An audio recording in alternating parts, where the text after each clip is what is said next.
講到這食毒的賽車案件，最近是正式發生。立法院呢，在今仔日三讀通過道交條例部分條文修正案，證定着這毒駕或者是技術盜竊，攏愛吊銷駕照。啊，若賽這台車也愛沒收。若准食毒甲人弄甲重傷或者是死亡，規世人攏袂當擱再考駕照。有民間團體是建議講，會當用這細胞感信來宣導政策，特別是針對着這高風險族群，抑個有累犯。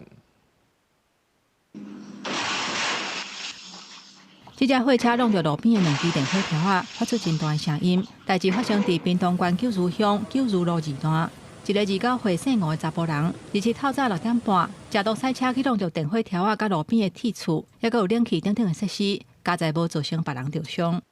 經查吳男持有電子菸桿1支、依托米脂菸彈1顆，唾液毒品初步篩檢後呈現依托米脂陽性反應。後續依公共危險及毒品危害防治條例移送台灣屏東地方檢察署偵辦。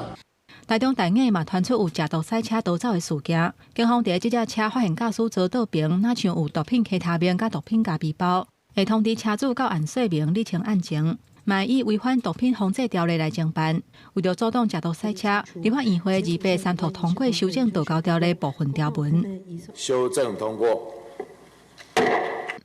條文證定食毒賽車或者是技術嚴重的，一律吊銷駕照，而且無論車是啥物人的，攏會沒收。食毒賽車致使人重傷或者是死亡的，一世人袂當擱考駕照。而且食毒賽車技術嚴重的罰款嘛有關，通過條文明定，頭一屆技術嚴重會罰27萬，第二屆罰45萬，第三屆以上較前一屆的金額加罰18萬，而且是無上限。修法之後，不是把它放到抽屜裡就可以了。除了對全民宣導以外，更要精準的對